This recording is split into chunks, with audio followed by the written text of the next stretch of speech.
So the typical morning routine is I get June up out of bed and then bring her out, and then we bring the compost in. Are you done with your carrot? This is a perfect example of something to go in the compost. Okay, so let's take out the compost, June Bear.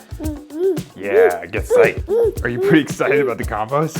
Who isn't excited about composting? So this is a Vitamix food cycler. It's basically just a composter. It dries it out, it grinds it up, and it turns it into soil, basically. It's because we live in the desert and we can't really compost here because it's too dry, too many insects.